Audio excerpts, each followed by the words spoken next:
Welcome back to my channel, guys. Today we're going to paint a beautiful watercolor pansy.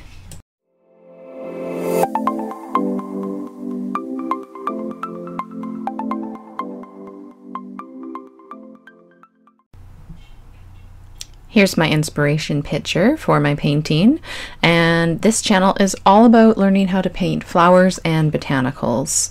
So this painting is not an exact replica of the photo that I used. I don't usually do an exact replica. I find a few photos that I like and create my own drawing or composition, and then use the images for reference for color and lighting ideas on my flowers. I'm starting off with step 1 of my 3-step method for painting botanicals, and that's with wet and wet washes. This might be one color being dropped into a wet wash or a few different colors all at once, depending on the project I'm working on. As the wash dries up but is still damp, you can create some brush marks to indicate striations and markings on the petal and bits of texture, and that's what I'm doing here once the colors have been dropped in.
Now I'm working on the stems. I have most of the first layers of the petals all washed in, and I'm showing it at a few different angles here for you, and I'm just using a few different mixes of green, a light, a medium, and a dark. You can use any green that you have to do this. And I'm just, again, step 1, doing a wet and wet wash, getting those first layers of color in.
Now I've re-wet some of the areas of the petals now that the first wash is completely dry, and I'm adding another layer of wet and wet wash in to sort of blend in those darker areas of the petals over top of the first wash to create that bicolor look that we see in so many pansies.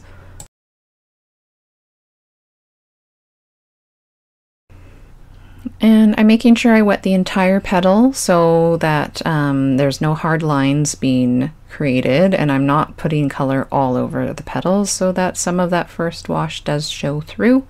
And then I am rinsing my brush, dabbing it dry, and using a little bit of a dry brush, or sorry, like a lifting off technique to create a bit of striation and color variation through those darker areas. Now I'm just continuing along, adding those darker areas in with the wet and wet technique, and again, the very important thing is making sure everything's completely dry before you move on to the next step. And once I have those all marked in and dry, then I'll do step 2 of my 3-step botanical painting method, which is adding in the veins and lines and any kind of markings.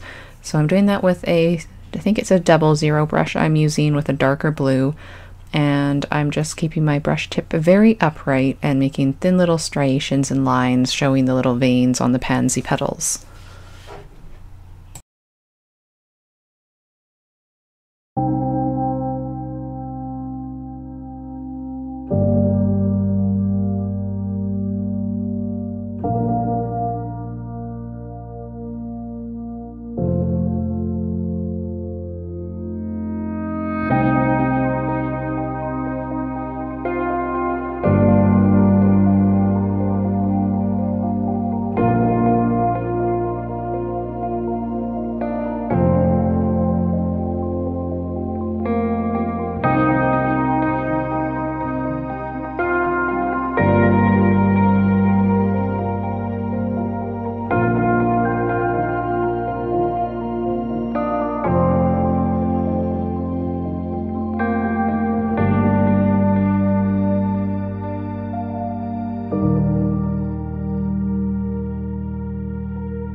Now I'm moving on to the leaves, and I'm using the same technique to add in the midribs and the veins on the leaves. I'm making sure they're not uniformly straight because that's not what the veins would look like on the petals in real life. So I'm making little variations and inconsistencies so that there is an indication of veins but not showing you every single detail.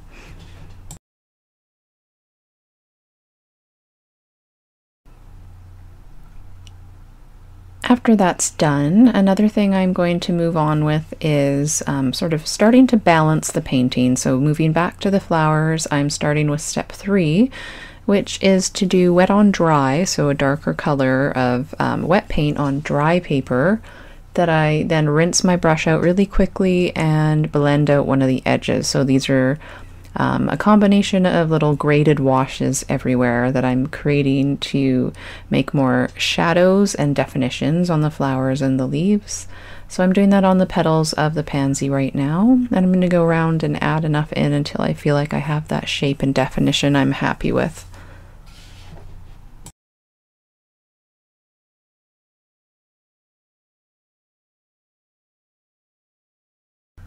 It is important to move quickly at this stage because you can create a too dark of a mark or not be able to blend out the edge as much as you'd like. So just working around and making sure you are somewhat undisturbed when you're doing this.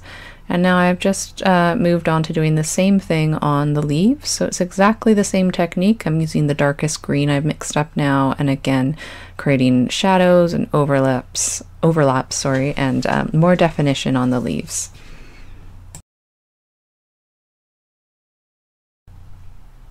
I really enjoy this part of the painting. I find it really relaxing and not necessarily as needing as much focus as the first washes of a painting, because you're trying to create those first washes and follow the really light pencil lines. So now you have everything mapped in and you're just really bringing it to life and adding some finishing touches, which is something that I really enjoy.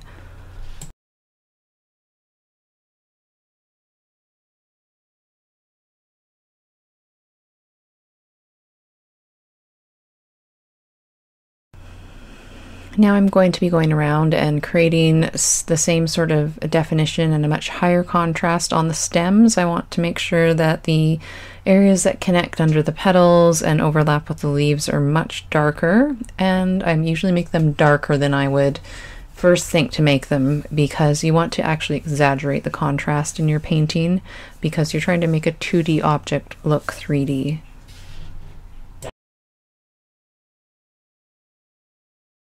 Thanks so much for watching this video, guys. We're nearing the end of our project now.